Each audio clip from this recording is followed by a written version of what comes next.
Hi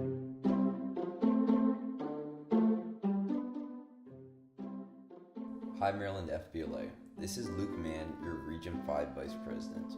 For today's 5-Minute Friday, we're going to be going over regional conferences and event selection. As we get closer to the regional leadership conferences, there's a lot to get excited about. It also means that it's time for competitive event selection, which can be confusing for many members.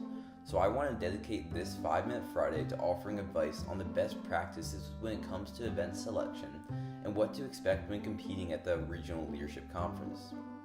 Regional conferences are organized by the MD-FBLA Regional Vice Presidents. The Region 1 Vice President is Jacob, and his regional conference is on January 15th with a snow date on January 17th. The Region 2 Vice President is Mahima, and her conference is on January 7th with a snow date on January 23rd. The Region 3 Vice President is Jamar with his conference on January 9th and a snow date on January 16th. The Region 4 Vice President is Hannah with her regional conference on January 9th and a snow date on January 16th. And finally, the Region 5 Vice President, me, I'm holding my conference on January 5th with a snow date on January 9th. For all of these, the regional conference registration closes on November 9th at 5 p.m. Advisors were sent registration by the Maryland State Department of Education. There are two primary types of FBLA competitive events: testing events and performance events. The testing events are tests that are taken before the regional conferences, as well as again before the state or national conferences. Performance events, on the other hand, take place at the conference itself and are judged and scored during the conference. With performance events, you may have materials that must be submitted in the weeks prior to the conference.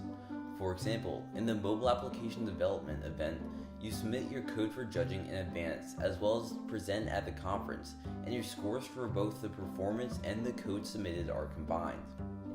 For event selection, FBLA offers over 120 competitive events, which makes competitive event selection very convenient because almost all members can find an event that suits them.